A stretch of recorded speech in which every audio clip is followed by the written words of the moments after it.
My father used to say, whatever you do it 100%. When you work, work. When you laugh, laugh. When you eat like it's your last meal. Now, stop for a moment and think.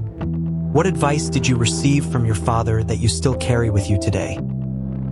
Maybe you remember moments like these, that phrase he always repeated, or the way he lived, letting his actions speak louder than words. But what if you didn't have that experience? What if silence was the only legacy left behind? Regardless of what you received, what truly matters is this.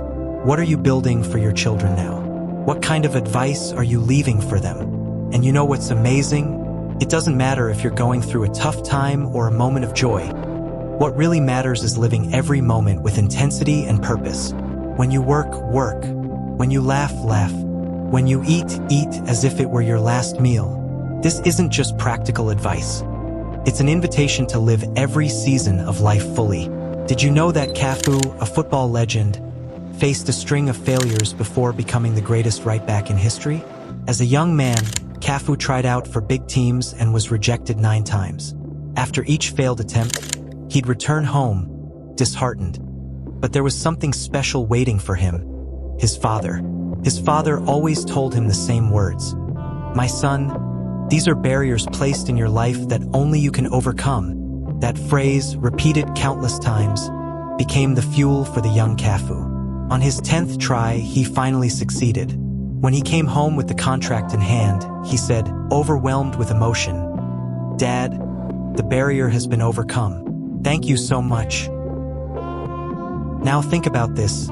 A simple piece of advice, repeated at the right time, helped shape the mindset of a champion. We often underestimate the impact of small moments.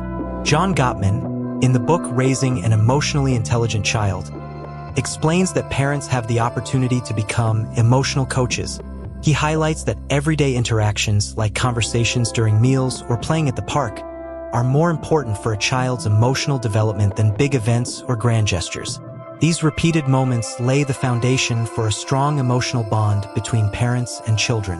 Do you want your children to remember you as someone who believed in them, who worked hard, but also knew when to stop and be present? What you're planting today is what your children will harvest tomorrow. As Ecclesiastes reminds us, there's a time to plant and a time to reap. Raising a child is like planting a tree. You don't see the results immediately, but over time, the fruits appear. The seeds you plant today with love, patience, and presence will nourish not just your children, but the generations that come after them. And just like Cafu's father, your advice can become the force that helps your children overcome barriers, rise after every fall, and believe that God's purposes in their lives will come to pass at the right time. If you could leave a legacy, what would it be? What kind of man do you want to be remembered as? What kind of father do you want to be for your children? Research shows that children of present fathers are more likely to succeed academically, emotionally, and socially. They develop stronger self-esteem and face life's challenges with greater confidence. But being that kind of father requires more than just being physically present. It demands emotional connection. At the end of the day, our children won't remember the expensive gifts.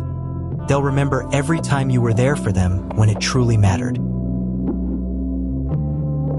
We're building a community of fathers who are far from perfect but are striving to leave a legacy for their children. So subscribe to the channel and share in the comments a piece of advice you received from your father and still carry with you, or the advice you hope to pass on to your children.